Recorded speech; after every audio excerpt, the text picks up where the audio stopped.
Hello from Moscow to the world. This is the Combo Couch. I am Fiorella, as you guys know. Um, I was kind of doing like a mix of the RT and the Combo Couch together, putting on my serious voice. Since Pasta isn't here, this is a fee rant. We're going to be back tomorrow and going to have some special people on. But I wanted to do a fee rant because I haven't done one in a while. And it's been my 6 month anniversary recently of being here in Moscow. And 6 months flew by very quickly. I had a feeling it would. It was enticing coming here in the summer when it's so beautiful here. And of course, now it's wintertime and it's still beautiful. I hear January and February get really, really cold. But I've acclimated very well thus far. I've had a really great time thus far, been really busy. So, as you can see, and I'll wait for everybody to trickle on in, and you guys make sure to share this and share it out because I haven't done one of these in a while. So I'm working on a video with pretty much that has like little snippets of what life is really like in Russia, like what, restaurants look like, what transportation looks like, grocery store. So I'm working on that. And I figured I would just talk a little bit more about what I've been seeing here since I've been doing a lot of interviews talking about it, but I haven't talked about it extensively here on the show. And I think it's important because I think a lot of people miss the point or think that this is some sort of I don't know, that I'm doing this for propaganda purposes. Obviously, not most people who watch the show, but there are some here and there that think, that there's like an agenda or anything. And there isn't. I came here, of course, to work for RT, but as you guys saw in the last show, my profile was singled out. And I recently had a really great interview with Max Blumenthal on RT where, he pointed out that, it was my profile, Anya's profile, Aaron Mate's, and several others who were singled out as being Russian misinformation back in February. That was before I even had anything to do with RT at all. And I was still, sharing the same viewpoints.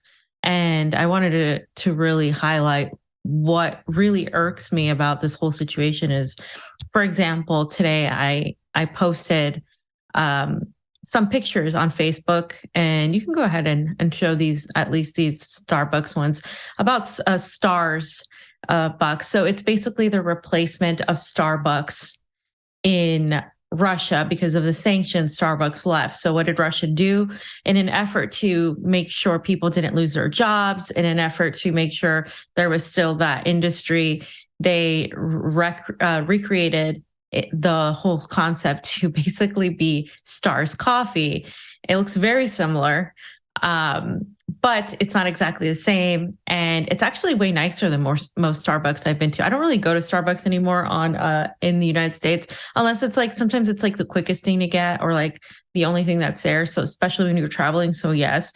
But that's the inside. It's so pretty. And there's a lot of Christmas right now because Russian Christmas is January 7th. So there's definitely still that holiday theme. They were actually playing like Rocking Around the Christmas Tree. They're playing a lot of like American music. It's quite very similar. The food is a little bit different. They taste different. The cookies, I actually got an American cookie. It says American cookie in the description in Russian. And so I got one of those. And I got some sort of gingerbread latte, and it was delicious. And yeah, they don't have the same ingredients exactly because I think I know Russia outlawed certain GMOs and certain chemicals here that we allow in the United States. And it's not just Russia. When I went to the UK like 10 years ago, they didn't allow a lot of the chemicals that we allow in the United States. So it's not just Russia, but the rest of the world.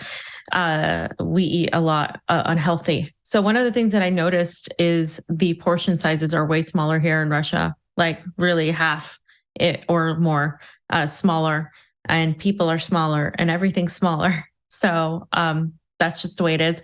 But I pointed this out because I posted these photos on Facebook and somebody was like, oh, it'd be great if Russia would just stop, killing civilians.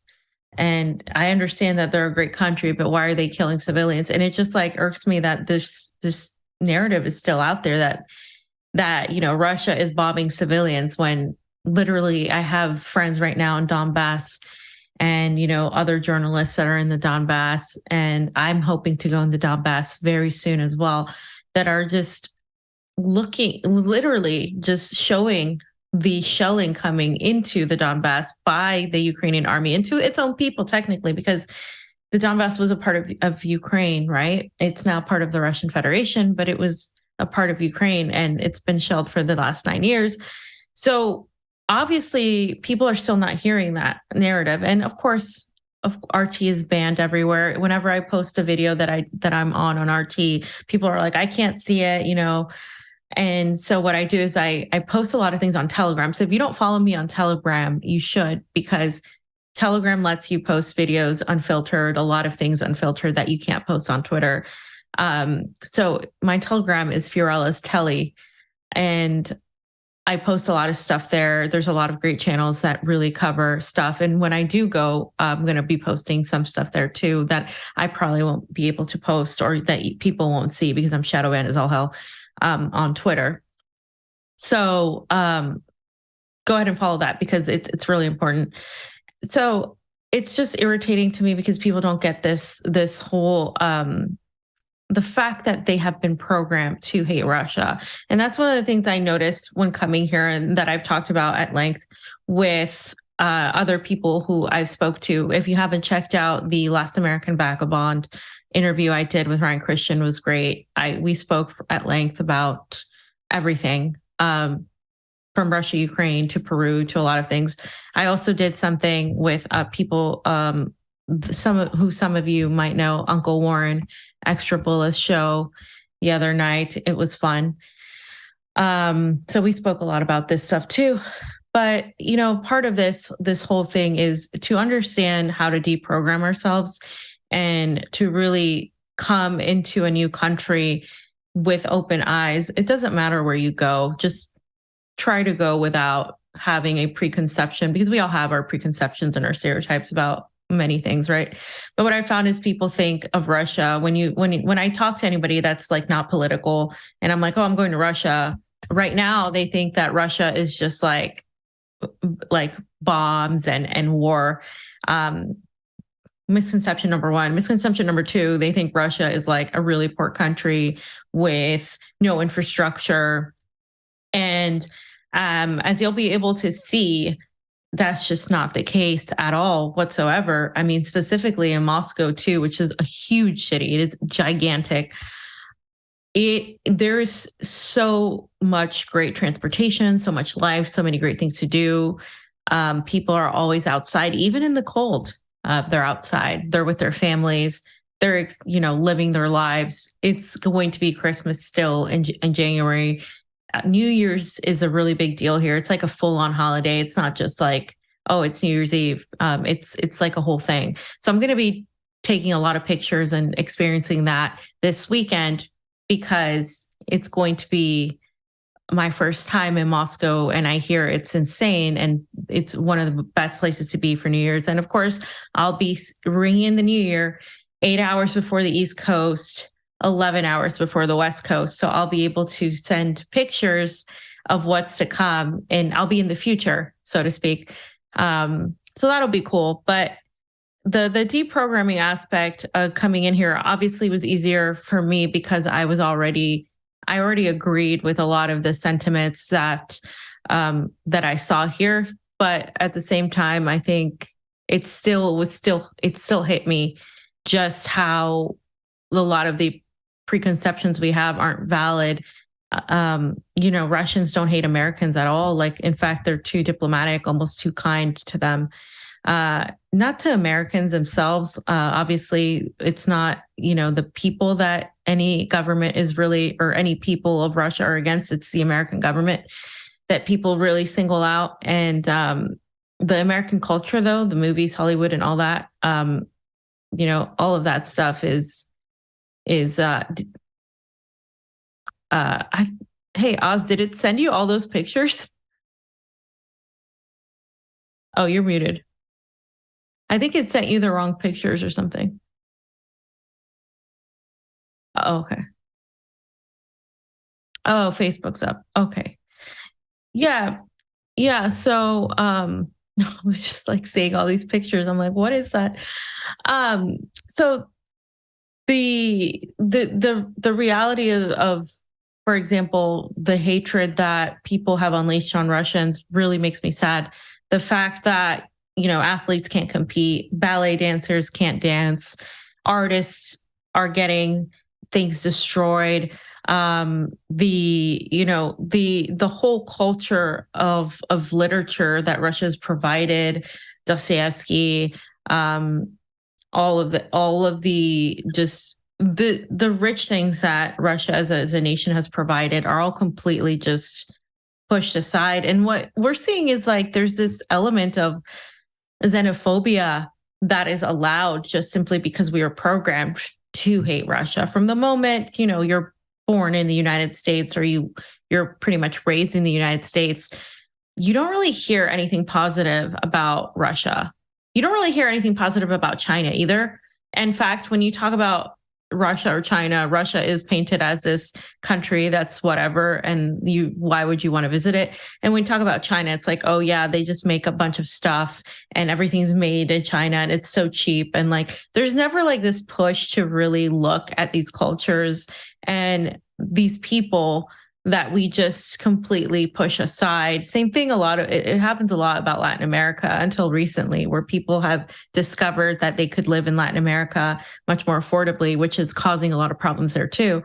But in Africa as well. So when we're taught about these countries, we're taught that these countries are less than, first off, that they're backward, that there's something wrong with them. And we're taught like that the United States is the greatest country in the world, that we can do whatever we want, that we have the American dream.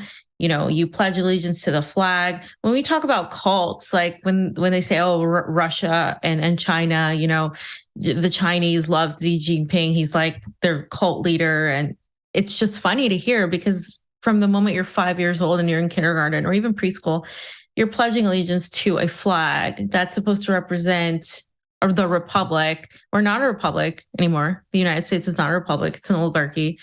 And then, it's one nation under God, indivisible. We're the most divided that we've ever been. The liberty and justice for all has never been for all. It wasn't for all in the beginning. It was for a certain group of people.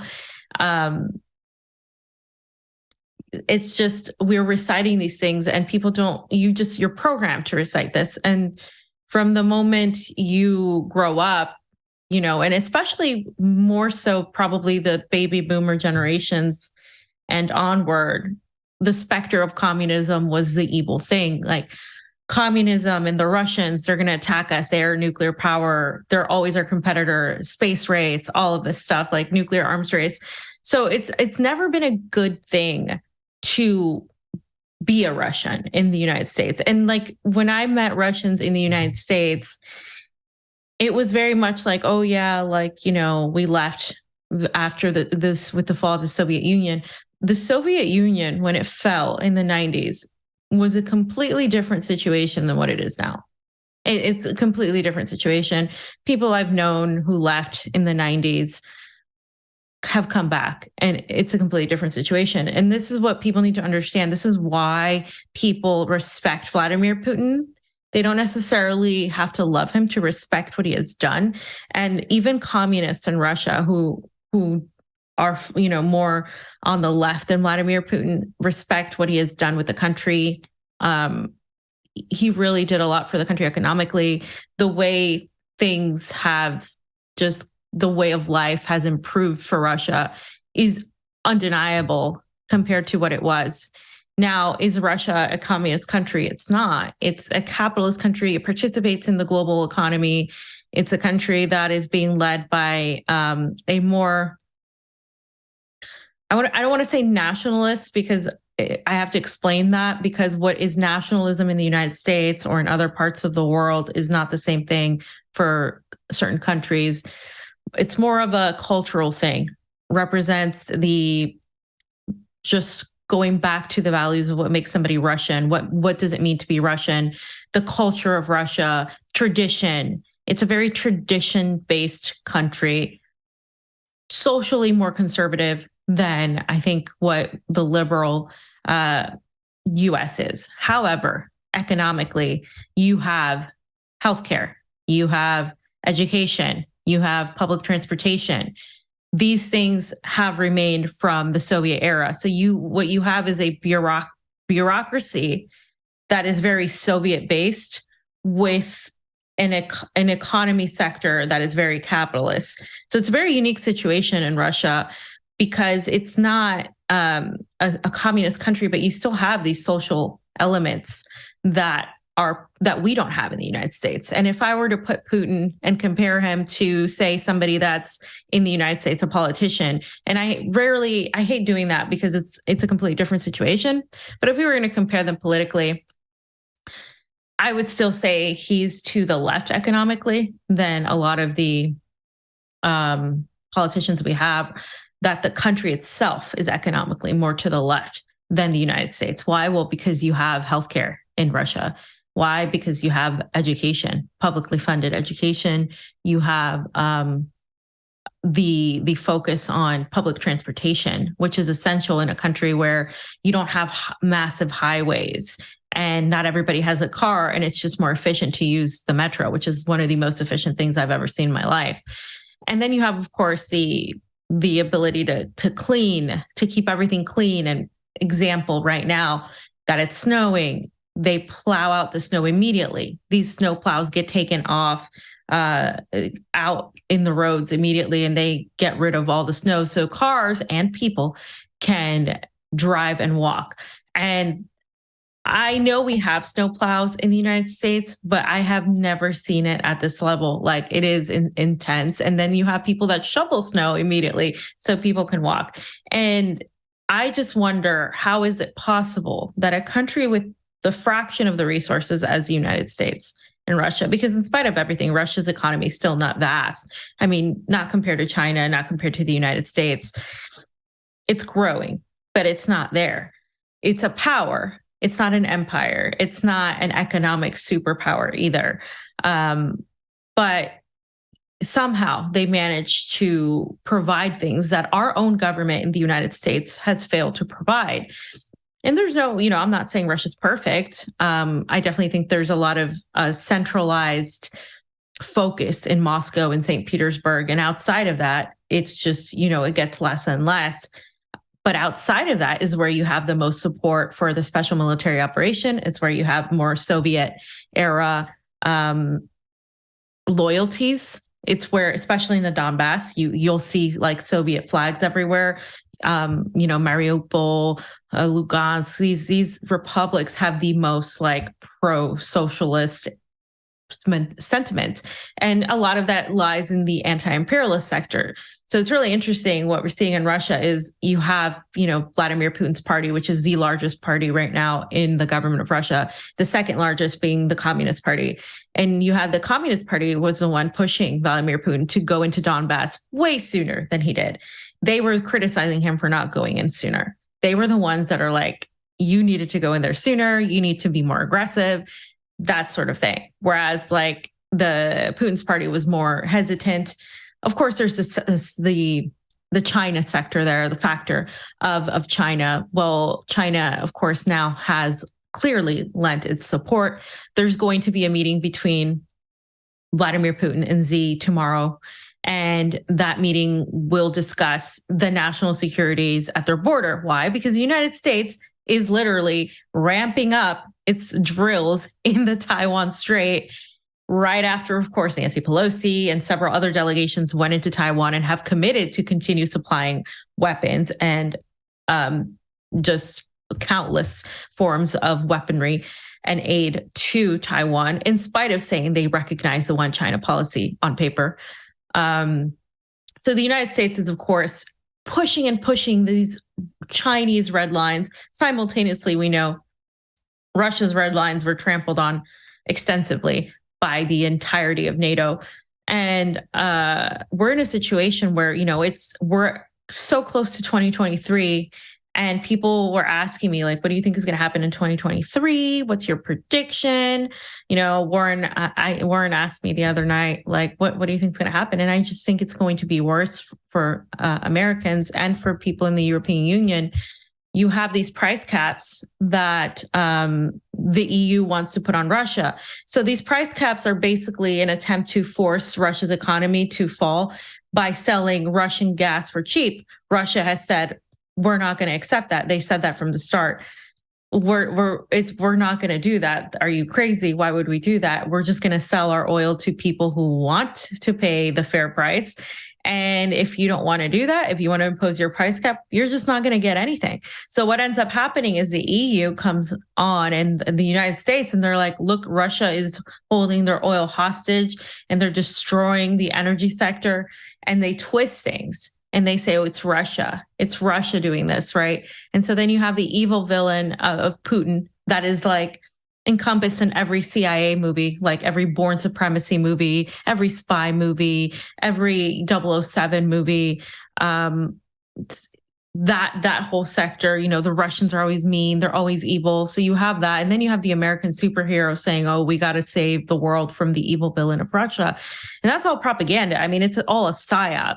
And the reality is, Russia's just standing up for itself. And you have this sentiment of anti-imperialism coming up, both in the more conservative aspects of Russia and in the more, I would say, even the more left-leaning aspects. And Russia in general is a far more conservative country. When I talk about communism in Russia, it's the Soviet Union or the Soviet type of parties that exist, they're definitely socially conservative. They're not, there on liberal issues like sexuality, trans issues. They're not there. But is it what the West says, where gay people are being persecuted? No, I haven't seen that. It's just not as out there. It's just not as propagandized, and it's just not as like free flowing, right? And even if I feel differently, even if I felt that, hey, maybe, I think we should be more accepting and more outwardly accepting, it's not my place because I'm not Russian. I'm a visitor here. And I don't think it's my place to tell Russians how to be. If the majority of Russians feel this way, then that's their prerogative. It's the same thing I said in Nicaragua. When some people go there and they try to push the abortion issue, or they try to push the, other issues that Nicaraguans aren't there. They're Sandinistas. They're militant, leftist, socialists in Nicaragua. They're not there on those issues. I mean, this is what people don't understand. Like, they're there on the economic issues when it comes to that aspect. Now, what we in the United States have come to value as what is left is primarily social aspects: abortion, the LGBTQ rights, which I'm not against. I'm for anybody having the rights to love who they want, to be with who they want. But I think that these the feminist movement, the certain movements, the movement for the environment, a lot of these movements have been co-opted by the neoliberal establishment to basically tokenize these groups and manipulate them to get certain political maneuvers. And both the left and the right do that, by the way, in the United States. You have the Conservative Party does it with the trans issues. They do it with the, we need to go back to Christianity, like the new trend now, I guess, with the MAGA communists is like to become like a theo-fascist, essentially, like a repressed theo-fascist where you hate everything that's like sexual, and you like want to put, sex workers in jail, and you want to ban all drugs, like, because they have this idea that that's how it was in the Soviet era, and that women should just stick to being housewives, and that, they have no, they should just, there's no contraception allowed. I don't care what you call yourself. You basically are a theo-fascist at that point. Like, you're basically trying to go back to this era where it's just like super backward. First of all, it's not going to work because the vast majority of people don't feel that way. It works when people in a country agree. It seems like a way to get attention, to be edgy, whatever the case may be. Criminalizing sex work and criminalizing drugs is just not going to work in the United States. The United States isn't Russia. And even Russia, by the way, is not even like as far out as these people are making it to be. Vladimir Putin talks about the family and all of that because he sees it as an opposition to what the EU is doing and what the United States is doing, where they're like leading with, Zelensky going there with a rainbow flag while obviously supporting the Azov battalion. So it's just all for show. But it's the reality is, for example, in Russia, younger people are a lot more liberal. Younger people also are a lot more susceptible to Western propaganda. And that doesn't mean that the main fight in this for Russia is a cultural aspect. It's cultural in the sense of like Russia is for Russians or Russia is like what they're fighting for is for who the country represents, who they are as a people, every aspect about them in terms of their history, their culture. But beyond that, it's economics. It's, the destruction of the country via the expansion of NATO would mean the breakup of Russia, which is what the United States has wanted and what they have said for a long time since Gorbachev, basically. And they know that it would mean that the expansion of NATO would basically mean the destruction of Russia as a country and the people of Russia. It would just be like become a part of the EU. And of course, the resources that are untapped in Russia, because I don't think people realize how big this country is. I mean, it's just huge. It's so big. I mean, when I started thinking about traveling east all the way to almost to China, it takes like a long time. By train. It's a journey. I would like to do it via the Trans-Siberian Railroad, but it's just a very big country with so many resources. Again, and then you have, of course, the attempts to just destroy Russia via the Balkans, right? To destabilize the Balkan regions, and by Balkans, I'm talking about Serbia. I'm talking about the Caucasus areas, and this is obviously the attempt. So it's an economic thing for Russia, this conflict as well. It's an existential issue, an economic issue. And it's a fight for the survival of people as a whole. Like if Ukraine continued to expand into Russia, it would mean NATO continued expanding into Russia, and it would be the end of Russia and Russians. That's essentially what they're fighting for. And it's not as easy as saying, well, I don't want any war, and that's that. It's like, yeah, I don't want any war either. But at the same time, I'm not going to tell people not to defend themselves against what is an existential threat in fascism, because I'm a real anti-fascist. I'm not like an Antifa anti-fascist. I'm not like, a cosplay.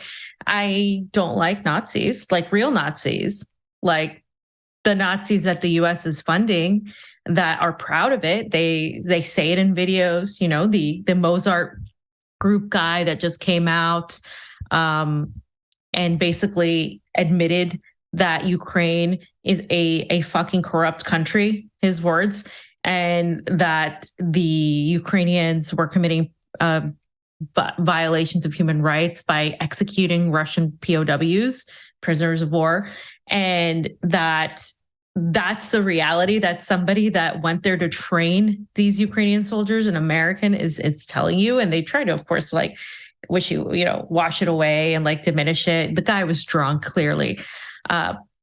and Zelensky goes to Congress in his little show and he gets all this money while Americans are, of course, like freezing to death, and you have the housing crisis and all of that. So this whole situation, it's comical to me from an outside perspective, and it's also sad. Comical because what the hell are Americans doing? Like, we have allowed ourselves to be so brainwashed by this propaganda, by the programming.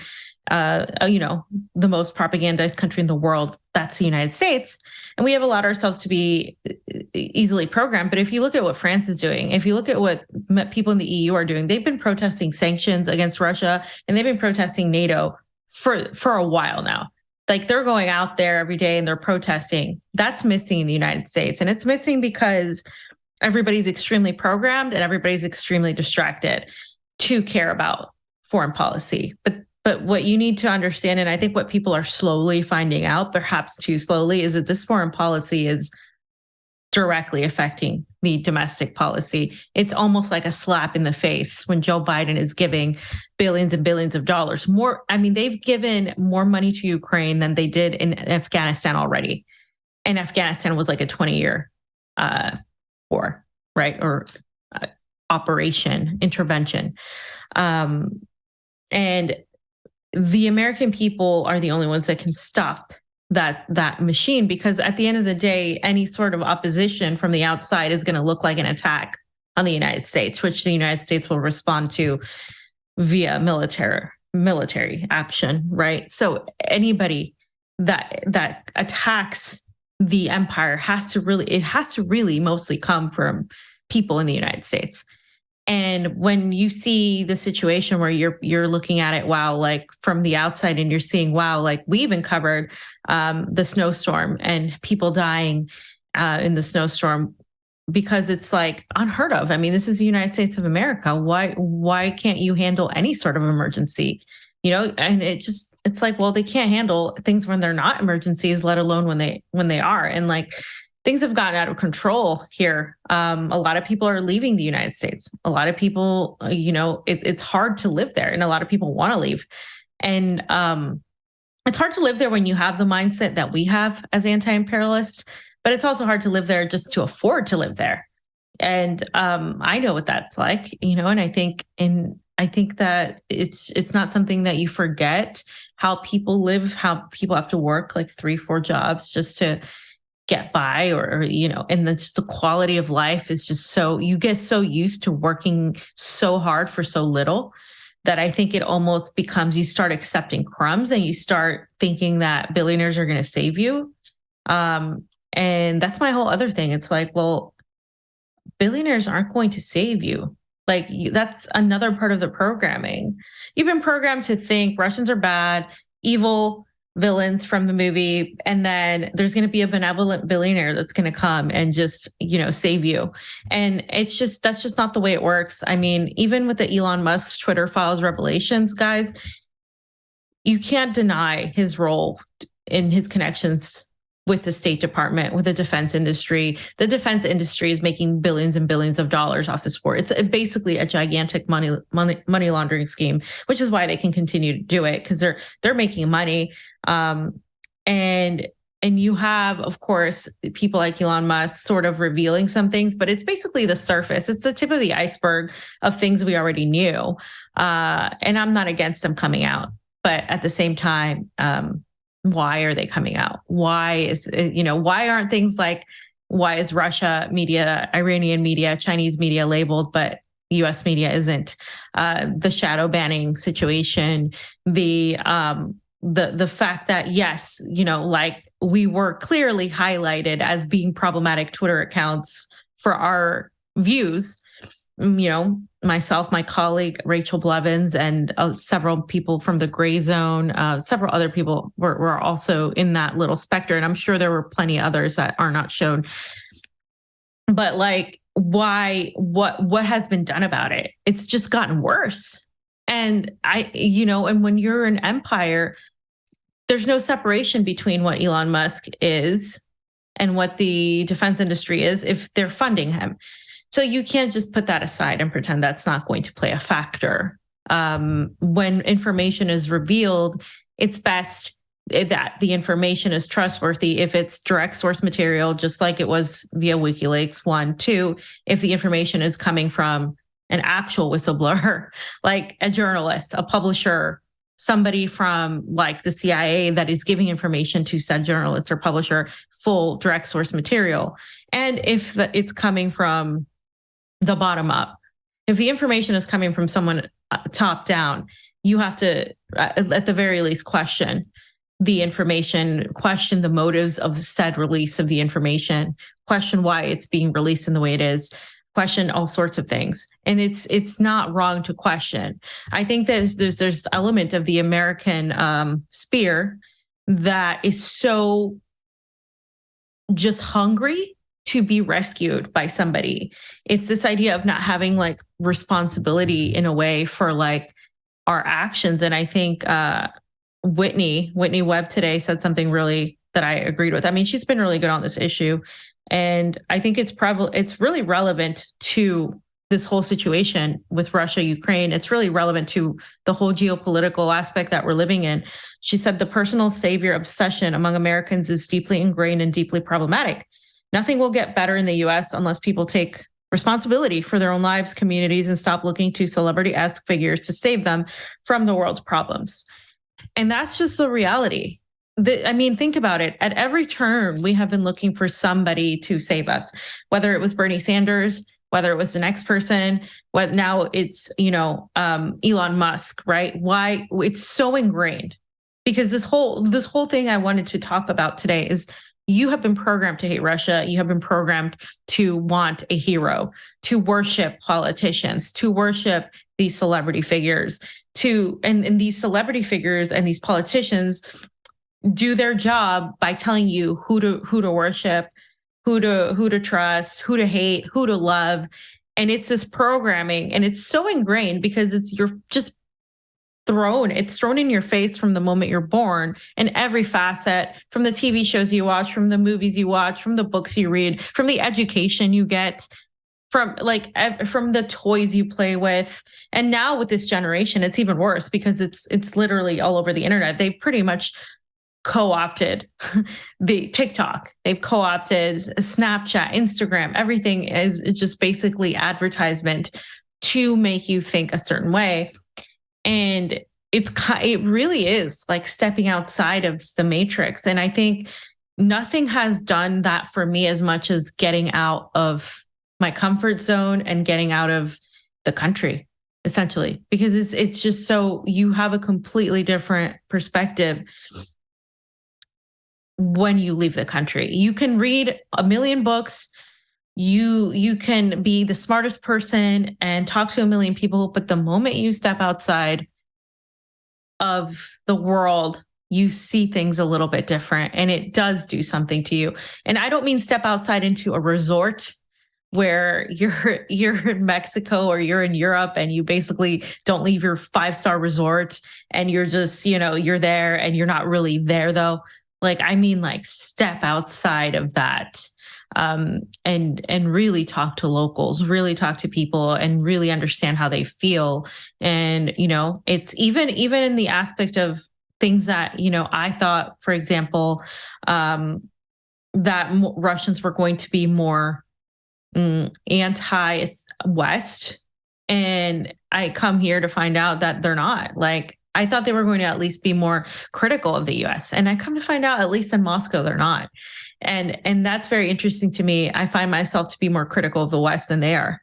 And a lot of people think, it's the Russians and this and that. It's like, no, it's really not. Like, I'm more critical of the West because I know it, because that's where, we come from. It's the belly of the beast. And so having that aspect of that is just so, it's like it really lets you know, and that you realize that Russians don't really understand American politics the way they understand it better than we understand Russian politics, but they still don't get the intricacies. Like, they still don't know really just how bad we are. I think most of the people I've met, even in media, they just don't grasp. And even Europeans and people who live here who are not, Russian, but who haven't been who don't really know the intricate politics of the United States, they don't get how awful these politicians are and how just irredeemable they are.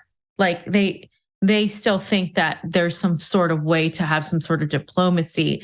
And that's honestly been my worry, is that there's still this, okay, well, we can, it's not like I want a full out world war, but I do think that Russia has to stay strong and clear in what they're doing, or it's just not going to work.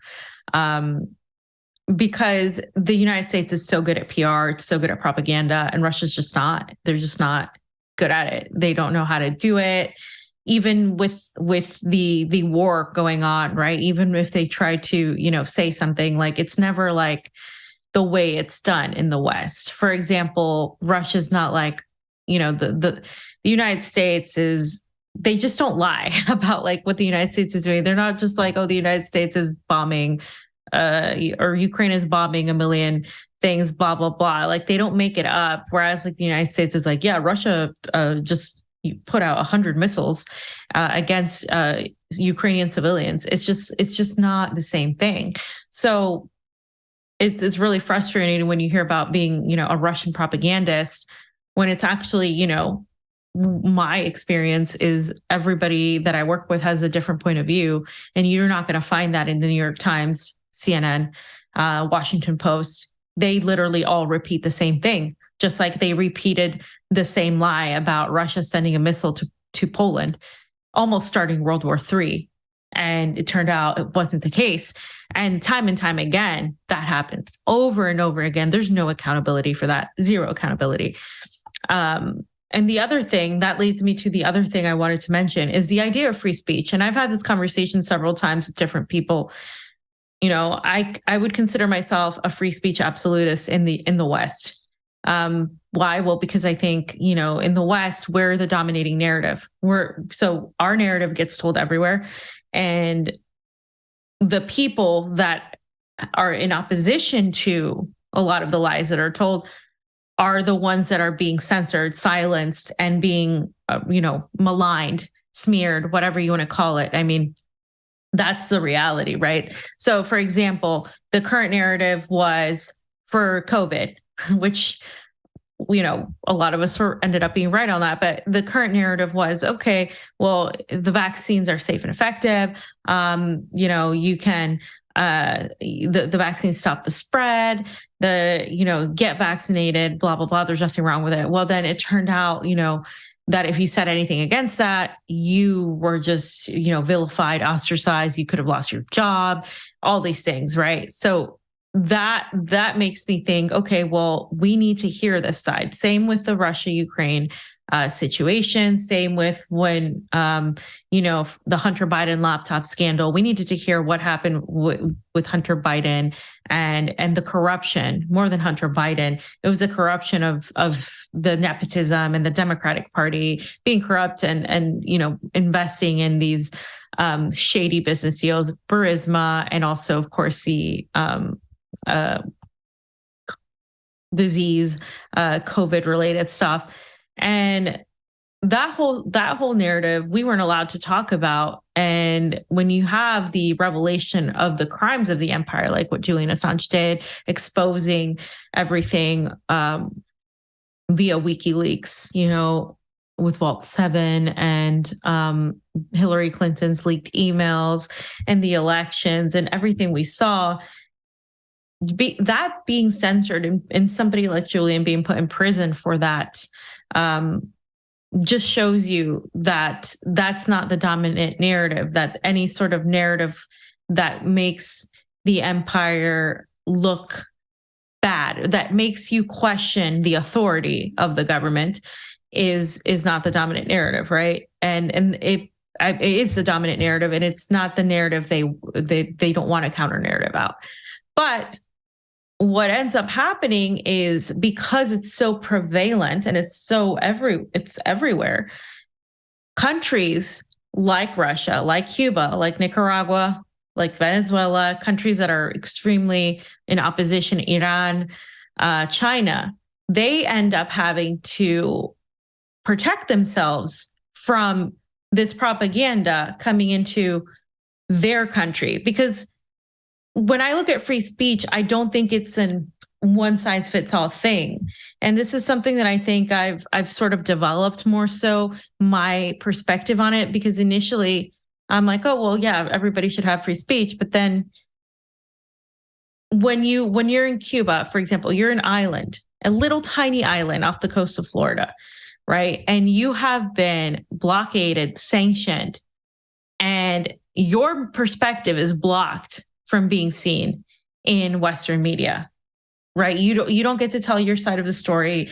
You get vilified. You get told that, Fidel is this despot, totalitarian leader, and then you don't get your narrative out because you're completely like isolated. And in a way you have to be, otherwise the United States will come in. So I go there and I say, well, I understand why they're trying to keep a lot of the Western propaganda from their country, because even if I believe in free speech and the access of everybody to disagreeing different perspectives, there is a limit when you are being attacked and you don't get your perspective out. And so what would they do? Just allow the United States to come in with their NGOs, with their propaganda, with the NEDs, and say, hey, guys, Cuba's evil and you guys deserve something else, which has been attempted. That's what the United States has done. That's what the United States does when they fund Medusa, when they fund Radio Free Europe, Radio Liberty, Radio Free Europe, when they fund all of these, independent outlets in Russia, and they call them independent, but they're literally funded by the State Department, by the United States. And they do this throughout. They did it in China. They've tried to do it in China via Hong Kong. They've tried it via Shanghai. Now they're trying via Taiwan. And they're doing it in Iran as we speak right now, using the women's issues and weaponizing that, pushing these protests in order to get the youth to revolt against their government. Because if they can show the youth revolting against their government, then you're going to have the liberal and the left youth in the United States be like, oh my God, we need to stand with Iran. We need to stand with Cuba. These people want to be free from their government, not understanding that, of course, this is all set up by the United States to try to undermine the sovereignty of these countries, because that's what it's about. It's about sovereignty. It's not about the specter of communism. It's about sovereignty. And that is the way they do it. And they do it through the youth. They tried it in Venezuela via Juan Guaido. I mean, I could just go on and give examples of what they try. And then when a country does something, it says, no, excuse me, we're not going to allow this. What do they say? This dictator is refusing free speech to their people and blah, blah, blah, while the United States imprisons journalists and activists for exposing imperialist crimes. So I don't think it's a one size fits all. I don't think that it's fair to judge countries, especially Russia, for example, with Alex Navalny. That's exactly what happened. The United States came in, funded Alex Navalny, who ended up being pretty much just a tool of the West to try to generate some sort of protest in Russia, which failed miserably, but they tried. And they had these protests, I believe it was 2019, where, they had these people out there protesting, and you have that, and they always target the youth, which is why it's so important to educate the youth. And I think Nicaragua has done a tremendous job of doing that. Cuba has done a decent job, but Nicaragua is top notch. You see the young people there. When we went to Nicaragua, they know the history of the Sandinistas. They know how many times the United States has interfered in Nicaragua, how they have there were cities and there were so much interference, so much death and destruction caused by the United States on Nicaragua. They know the names, they know the dates. That's what needs to happen in every country. And I think Russia needs to really be better about it, because the youth in Russia is so just susceptible to that, because it's so enticing with Hollywood, with shows, with the celebrity culture of the youth. Oh my God, everybody wants an iPhone, everybody wants this, everybody wants that. It's just very susceptible. And I see that, of course, very an easy route in places like Russia. China has a little bit more control, but again, when these countries try to say, wow, RT is banned pretty much everywhere. You can't watch RT anywhere.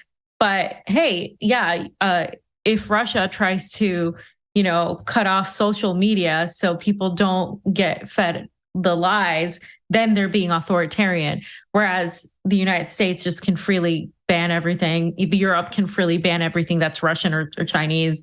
But it's like it's just not an even keel here.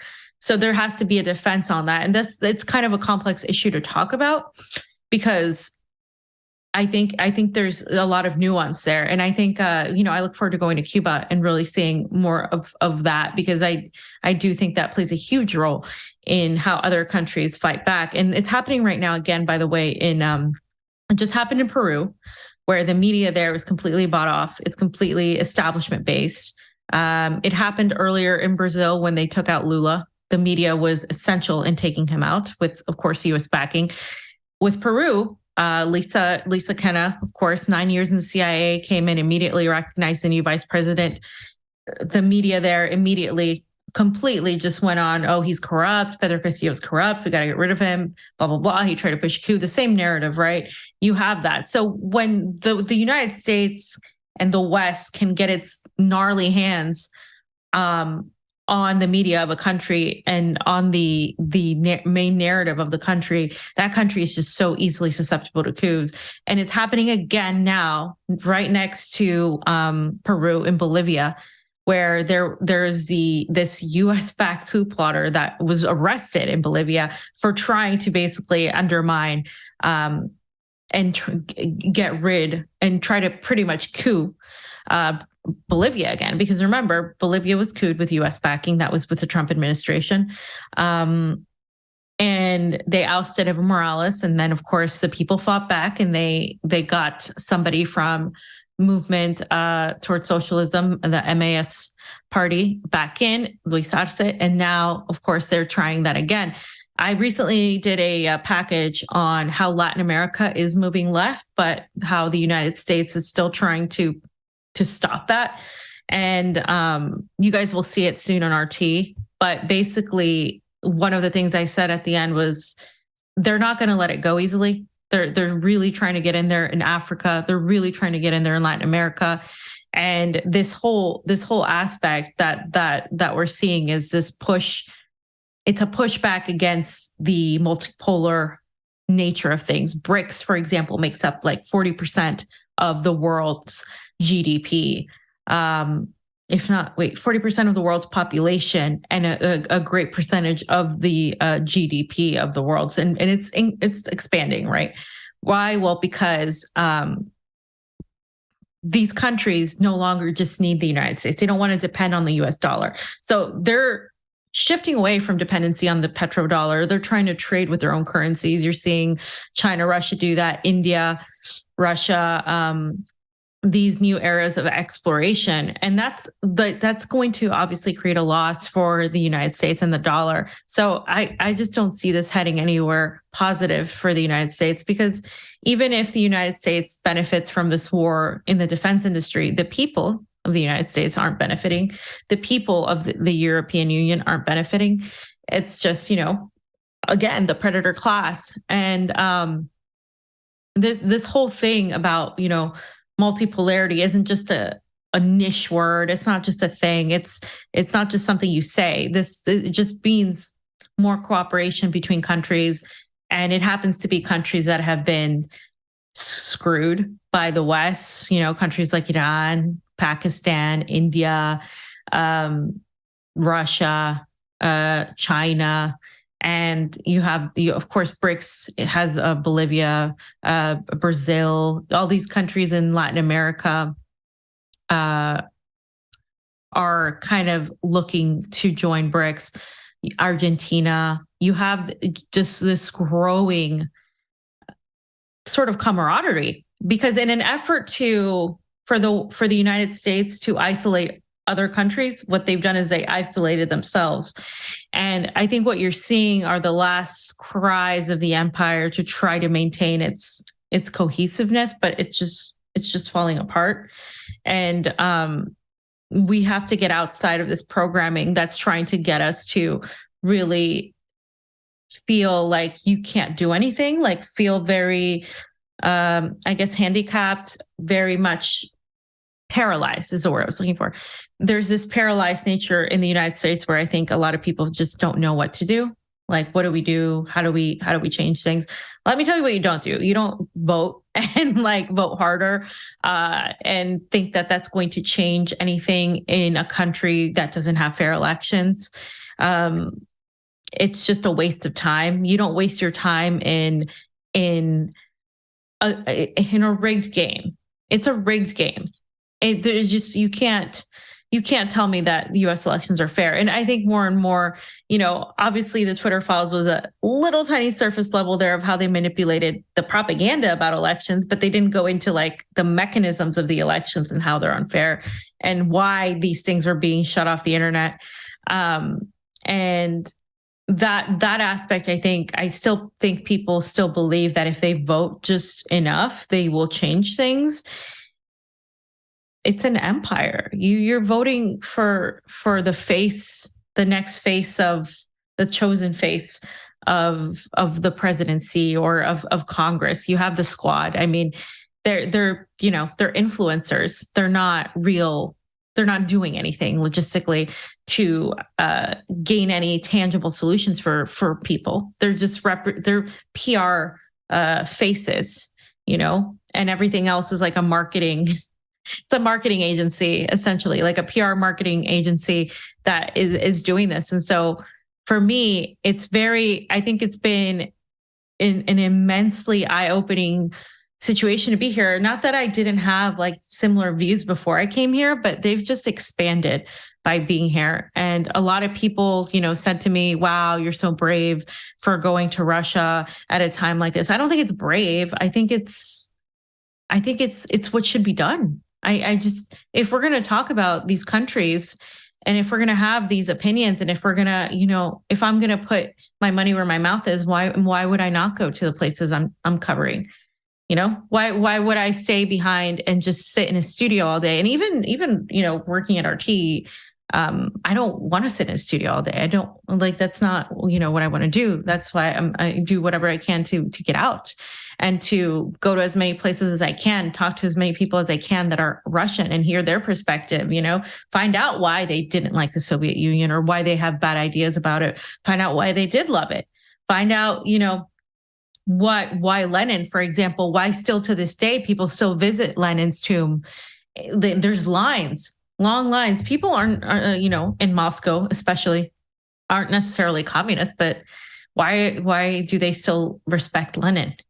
Oh, because he met something. Oh, why do they still have this pride of the Soviet era? They still have these positive, views of it, and why, the youth may not know because they don't remember because they weren't around. So it adds like different dynamics and some of the things that I find here are almost in a way where Russia has for a long time felt inferior to the West, and that just trickles down to the way Russians feel about themselves. And it's one of the saddest things that I've experienced. It's like, and I see it in Latin America, I see it, in parts of Africa when we talk about colonialism, how colonialism didn't really end, it just shifted, right? So you have, the whole things that we saw in Peru and Brazil and Colombia, where you have this sector of the population that looks down on anybody that's rural, that looks down on anybody that's not, has this European flair to it. That's part of like the colonial imperialist like remnants of that haven't really left. And that also affects Russia because Russia is majorly an Eastern country. I mean, it's the gateway to the East. Moscow, you could say, has a lot of Western influence, but really Russia is itself very Eastern, more Eastern than it is Western. And that is something that people need to understand. Like, it's not, it's just not, it's not Europe. Russia's not Europe. And this sentiment of not being good enough, like, I think is what's been pushed by the West, like, oh, these Eastern nations are lesser than. And I think the East is rising. And I'm not trying to make this like an East-West thing, but like, It definitely is. There's no need anymore for a lot of these countries to reach out to the US and the EU. They are building relationships with each other. Same thing in Latin America, where they're looking to nationalize lithium. They're looking to build a new Latin American currency, which is going to be difficult to do. I don't think it's going to happen soon, but I think the fact that that's out there is a big deal because everybody just wants to stop the dependence on the US dollar. And so we're going to see the US dollar lose its force, but it's not going to happen right away. It's going to take some time. So I recommend to anybody to come to Russia. I mean, I know it's like a difficult time for many economic wise, but at the same time, I think if you're a journalist, if you're a podcaster, if you're whatever, a commentator, if you're into politics, being in Russia will really open your eyes out. It's just how much we've been lied to about these people, making them seem like they're just the worst. And even just something as dumb as like how they're portrayed in TV shows like Mean. Yes, Russian people don't smile like every American smiles. Like we're taught to smile like literally every 5 seconds. And I think that's one of the things I love about Russia is I was always told like, you need to smile more when I was in the United States. And here I'm not told that at all. In fact, I think I'm more smiley here because I just find I find like I'm myself smiling more naturally rather than just being just very fake. Which that's just part of the culture, I think, and back home, like, and yeah, there are things that are cool, like that are about the United States where, you have a server that's super smiley and you have like, it's different, but, I like the just very much realness of that here and once you get to know somebody that's Russian, even if they have a serious face, like they open up and that's just how it is. That's how I am actually. In general. So maybe that's why I like that better. But I just think like there's a lot of facade in the West. And I think that's very prevalent. Whereas here, it's just more like, we're not going to sugarcoat it. This is what it is. And the resilience of people in Russia is to me phenomenal. Just everything from the Starbucks situation that Oz showed, from the lights. I don't know if you've seen all the pictures of the lights of everywhere just lighting up for Christmas. This is a country that's going through sanctions, that's literally being vilified to the rest of the world, that they're being told their athletes can't compete, that their ballet dancers can't dance, that their artists can't paint, that their books are being burned. And the rest of the world is, the international community is okay with it because they've been programmed to hate them. And in spite of all of that, they go out, they go with their families, they're living their life. They're doing what they can to make the best out of the whole situation. And I find that to be resilient because I think if we experience that on the other side of the coin, you wouldn't see people be as resilient because we haven't experienced a plethora of that. And that's what I want to leave people with is we haven't experienced the bombs dropping on American soil. We haven't experienced being rejected from every part of the world for being who we are. We haven't experienced any of that. And we haven't seen the destruction. I mean, the one time we experienced anything remotely, which I got, guys, 9/11 was caused by our own government. Not to get on the tinfoil hat, but everybody knows that's the truth.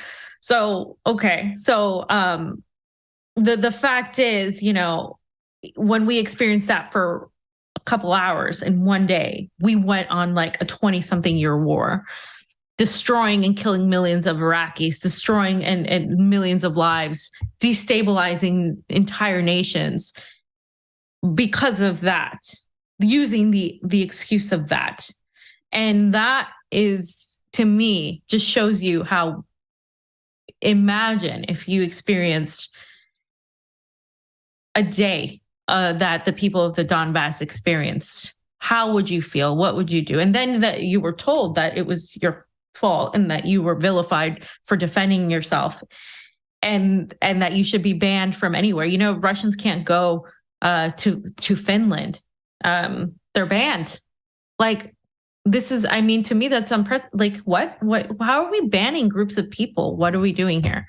Isn't that fascistic? Isn't that racist? Isn't that xenophobic? Isn't that all these people, liberals who love to talk about equality, they're okay with that because it's Putin, because it's Russia. And these sanctions are not, in the beginning, by the way, when they were hurting people, they were hurting the average worker. They weren't hurting Vladimir Putin, and they weren't hurting government officials. They were hurting the regular people, just like they hurt regular people whenever we sanction them.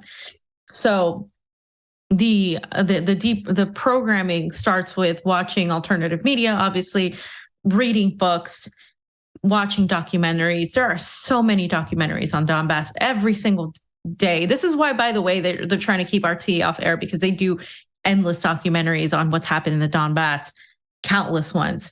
You obviously have Ukraine on fire, but there's so many more that are being done. And, and again, like I said, the profiles that are sharing this stuff are shadow banned, they're taken off.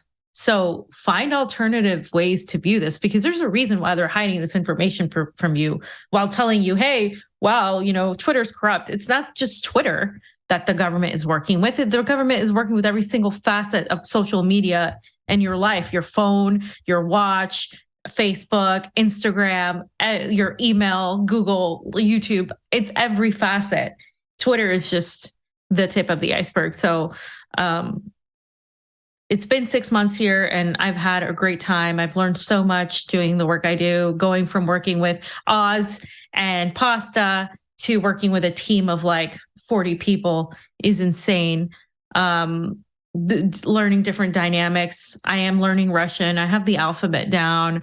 I'm trying to, learn phrases. I'm acclimating to the cold a lot better than I thought I would be. And I'm really appreciating the heating and all of the just the way things are done here. It's really nice. It really helps me look at things a different way. Using public transportation, things I've wanted to do for a long time, like use public transportation, like be able to not have a car is really nice, actually, because it's a lot of Russians will like want cars. For me, it's like nice to not have a car. Why? Because there's a lot of traffic. You sit in traffic. It's just better not to have a car, to be honest, in the snow. Then you have to like get the snow off the car. No, thanks. I'm good.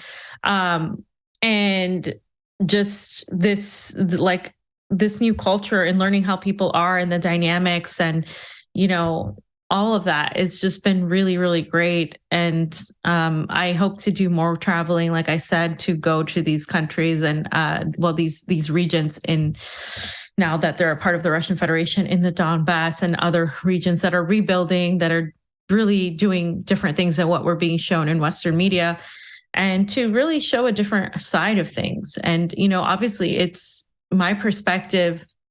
There's my perspective, but there's also the reality of what's happening. So I hope to show both my perspective and the reality of what's actually happening.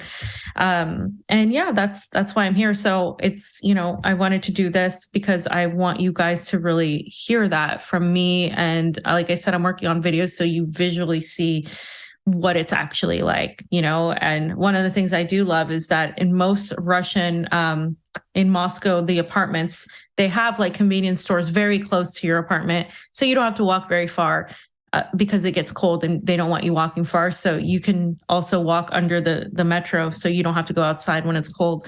But there's like, I go downstairs and there's like a little market that I can get stuff in. It's very nice and convenient. So like I said, and the just delivery services too, you can deliver a lot. You can get a lot of things delivered to your doorstep. Amazing things here in Moscow. There's definitely a lot more to explore outside of Moscow. Things will be different. And I look forward to bringing that perspective as well. So thank you guys for watching and tuning in. We'll be back tomorrow with a few special guests.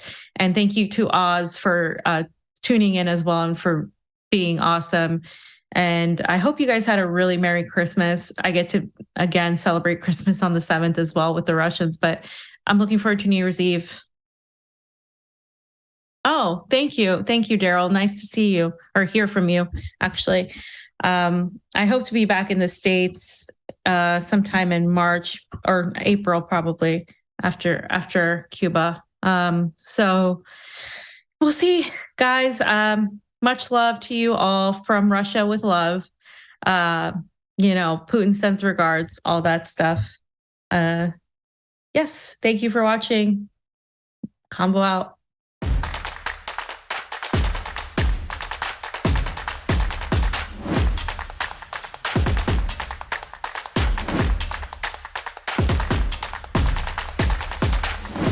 Thank you, Osland.